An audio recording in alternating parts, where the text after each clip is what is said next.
Hello and welcome to Home Comfort Tactics. My name is Eric Gans, and today I want to talk to you about air leakage. Before I do so, I just want to do a few things here. I want to talk to you about why I'm doing this podcast. The reason I'm doing it is because I go into houses day in and day out and I see the same problems over and over. And when I report out to people the problems, they are enlightened. They are excited to understand and better have a grip on what the problems are that are, controlling the comfort in their home. And I want this podcast to get this information out to, people so that they can think about things in a little bit of a different way. Now, today, the first step to that is learning about air leakage and air sealing and where these problems are happening around the house and how to, treat it and how to make the situation better. So the way that I want to do that is I want to read one stat to you. And that is that even in well-insulated houses, up to 50% of the energy required for space heating, so the energy required to get the house to where it's comfy, can be used to make up for heat loss due to air leakage. So what does this mean? This means that, I think one simple way to say it is, let's say you set the thermostat to 73. You wake up, it's 70 and you want to get it up to 73 because you slept, but now you want it to be a little bit warmer. And let's just say that it takes 30 minutes to get it to 73. I think what this is saying here is that if you seal the house and you don't have as much air leakage, then you can actually reduce the time that it takes, maybe not by 50%, it might not be an exact translation, but instead of it taking 30 minutes, it might only take 20 minutes. And the end result is that you're going to feel a little bit warmer, more comfortable sooner. Air leakage, that means you're not going to get as much of that heat leaving, so your heating and cooling doesn't have to come on as soon.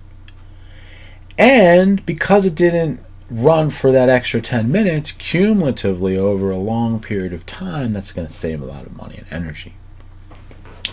So let's talk about how air moves through your house first, because that is a common misperception and it can be talked about for a long time.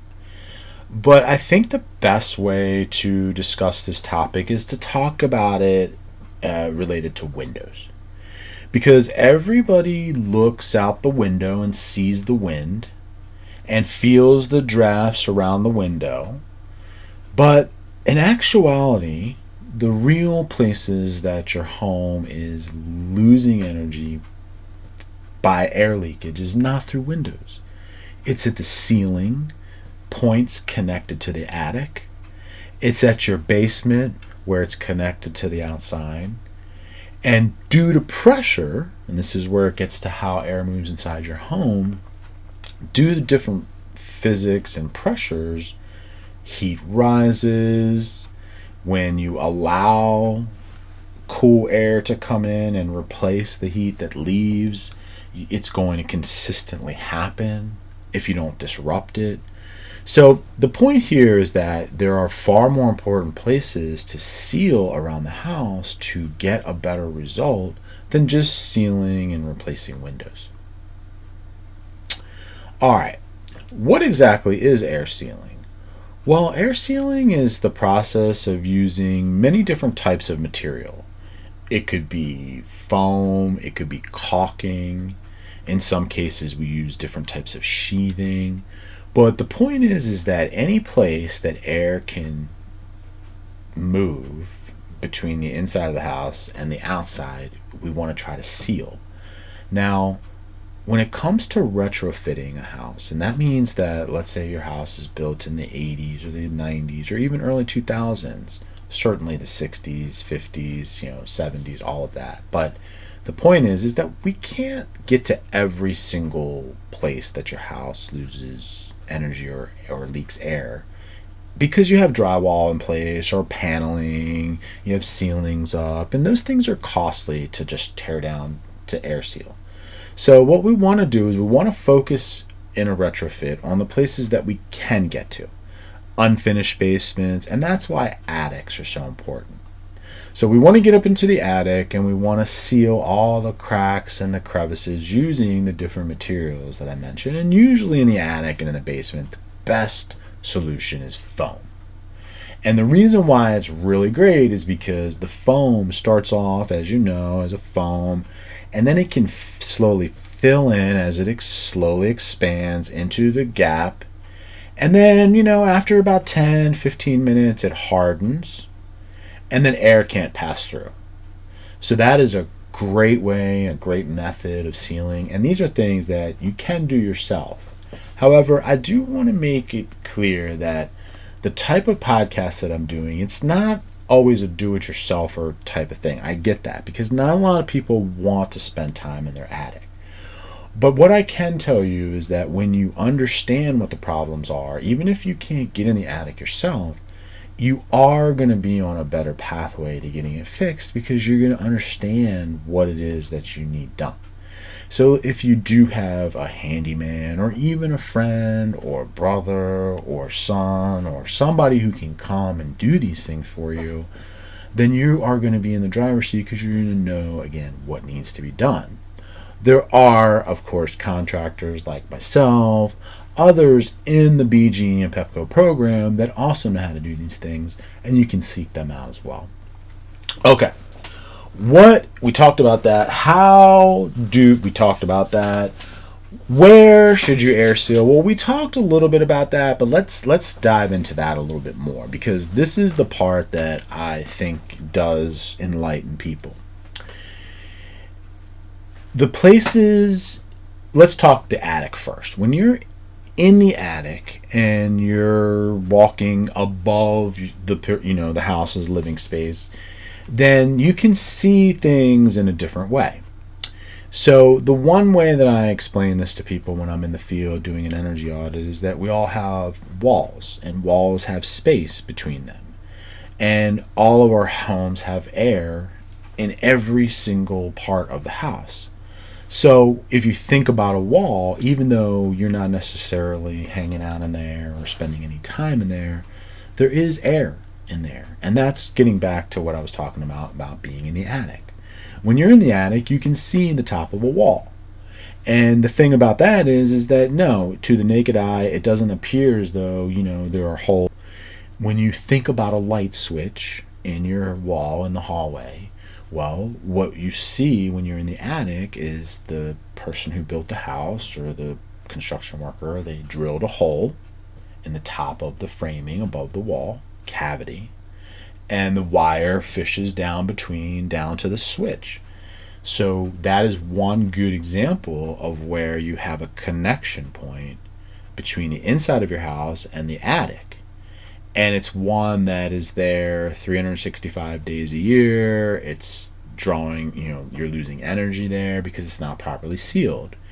But that is not one that people think about every day. Again, back to the windows. People are spending a fortune on replacing windows, and they're leaving these wide open holes that are in far great or worse places because of pressure. Heat rises, the attic gets hot, everything wants to come in. Those two places, ceiling, attic, are going to be far more detrimental for air leakage than the sides of the house. Now, what I always tell people is if for some reason you're watching this and you live on the water and maybe 250 days of the year you're getting a stiff breeze on the north part of the house, then yeah, maybe windows on that vertical wall, the north facing wall, are going to be more important for you. But here, where we are in Maryland, and most places, that is, the pressure is mostly up and down. So that's where you want to focus your attention. And the ceiling part, That's where, having the knowledge is going to put you in the driver's seat. So we talked about tops of walls, we talked about how there's electrical. Let's talk about the everyday bath fan. So people have drywall ceilings and they have exhaust fans in their bathroom. And when the exhaust fan is put in, a drywall square is cut in the ceiling, and the fan is installed, and then it's fastened, maybe to the ceiling joist or somehow. But when the cover is put on, guess what? There's a gap between where the drywall is and where the fan is. So that is a great escape route for heat in the winter, and a great, entry point for heat in the summer. Because nobody took the time, and this is okay. I'm not knocking him, but people don't know about this. Nobody took the time to put a bead of foam around the perimeter so that that communication of air wouldn't take place. All right, so that's air sealing. I hope this is a little bit of a demonstration of the importance of it, and it also maybe just gets your mind sort of focused on this in a slightly different way. And maybe it'll introduce you to my podcast, which is really just, I'm trying to hone my skills on getting better on delivering good information for you. I've got lots of ideas and I'm working on ways to communicate them to you. So hopefully this was somewhat entertaining. Thanks for watching. Check me out on my website, homeairleakage.com. My contracting company here in Maryland is Hometrust Remodeling.com.